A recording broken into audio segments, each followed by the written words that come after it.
You may think you know what a black hole is, a region of space where gravity is so strong that nothing, not even light, can escape. A cosmic vacuum cleaner that suckers up everything in its path, a dead end for matter and energy.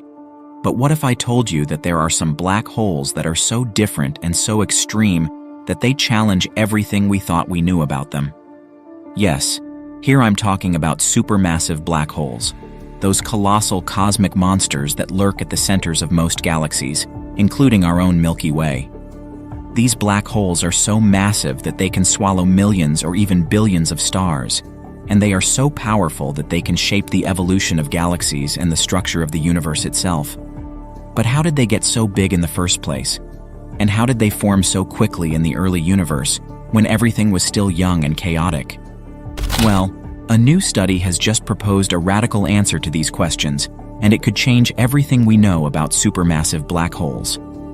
In this video, we will explore this exciting discovery and what it means for our understanding of these cosmic wonders. Stay tuned.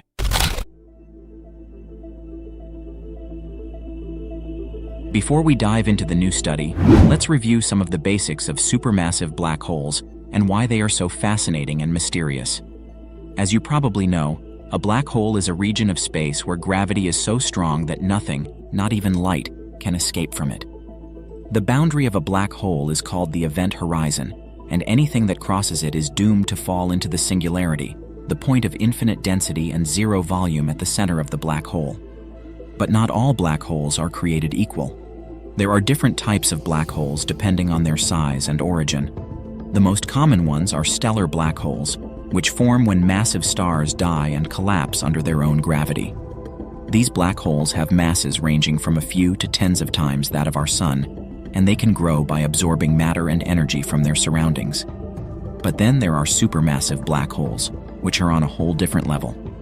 These black holes have masses ranging from millions to billions of times that of our Sun, and they are usually found at the centers of large galaxies, where they dominate their environments with their immense gravity. These black holes are also extremely bright because they emit huge amounts of radiation as they accrete matter from a disk of gas and dust around them. This radiation can be detected across the electromagnetic spectrum, from radio waves to gamma rays, and it can reveal a lot about the properties and behavior of these black holes. But how do these supermassive black holes form? That's one of the biggest mysteries in astrophysics, because there is not enough time in the history of the universe for them to grow from stellar black holes by accretion alone. In fact, some supermassive black holes have been detected as early as 800 million years after the Big Bang, when the universe was only 6% of its current age. How did they get so big so fast? One clue comes from some recent discoveries made by powerful telescopes like the James Webb Space Telescope. One of its first discoveries was Sears 1019, a quasar powered by a supermassive black hole with a mass of 1.6 billion times that of our Sun, located 13 billion light-years away from us. This means that we are seeing this quasar as it was when the universe was only 700 million years old. This is remarkable because it shows that supermassive black holes were already present in the early universe when galaxies were still forming and evolving. But how did these supermassive black holes form in such young galaxies? And what role did they play in shaping their host galaxies and their surroundings? These are some of the questions that astronomers have been trying to answer for decades, but without much success. Until now.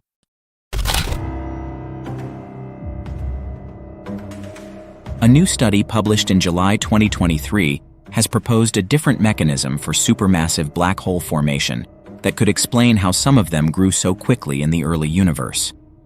The study was led by Dr. Shantanu Basu from Western University in Canada, who used computer simulations and analytical models to show that supermassive black holes can form from the direct collapse of primordial gas clouds in the early universe without going through intermediate stages of star formation or smaller black holes. The idea is that in some regions of the early universe, where gas was very dense and metal poor, meaning that it contained very few elements heavier than hydrogen and helium, the gas could collapse under its own gravity and form massive clumps that could reach up to 100,000 times the mass of our Sun. These clumps would then continue to collapse and form supermassive black holes with masses of up to 10 million times that of our Sun in a matter of a few million years. This process would bypass the usual steps of star formation and stellar black hole formation, which are much slower and less efficient. The study also showed that this mechanism could produce supermassive black holes with a range of masses and spins, depending on the initial conditions of the gas clouds. The spins of the black holes are important because they affect how fast they can accrete matter and grow. The study found that some of the black holes could have very high spins, meaning that they could rotate very fast and accrete matter very efficiently, while others could have very low spins, meaning that they could rotate very slowly and accrete matter very poorly. This could explain why some supermassive black holes are more luminous than others, and why some of them have jets of plasma shooting out from their poles, while others don't. The study also suggested that this mechanism could produce supermassive black holes in different types of galaxies, depending on the environment and the history of the gas clouds. For example, some supermassive black holes could form in isolated dwarf galaxies, while others could form in massive galaxies that experienced mergers or interactions with other galaxies. This could explain why some supermassive black holes are more massive than their host galaxies, and why some galaxies have more than one supermassive black hole at their centers.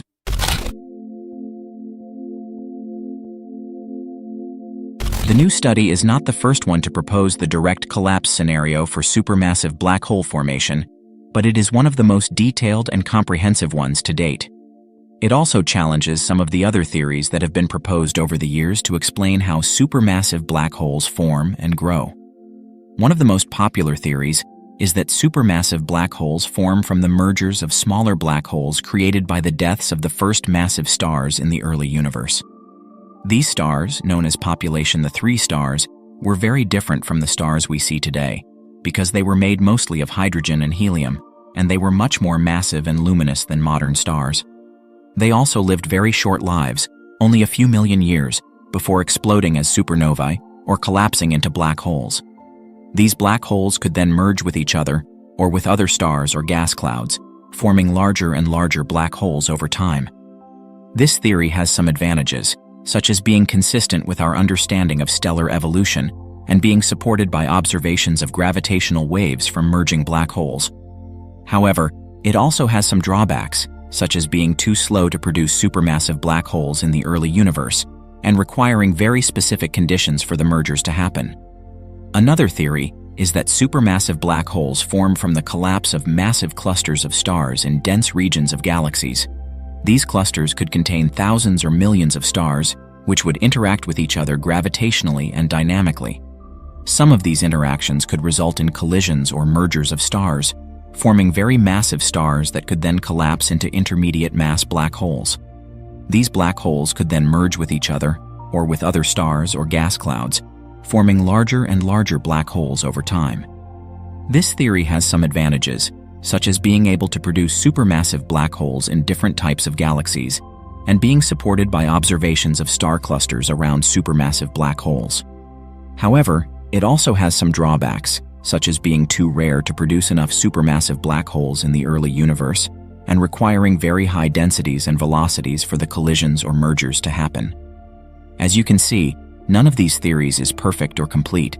They all have their strengths and weaknesses, and they all face some challenges and open questions. That's why astronomers are constantly looking for new ways to test them and to find new evidence or clues that could help them solve this mystery. But this is not the end of the story. There are still many uncertainties and unknowns about this mechanism and about other possible mechanisms for supermassive black hole formation. Thank you for watching this video. If you liked it, please give it a thumbs up and subscribe to our channel for more videos like this. And don't forget to leave a comment below with your thoughts and questions about this topic. We would love to hear from you. Until next time, stay curious and keep exploring the wonders of the universe.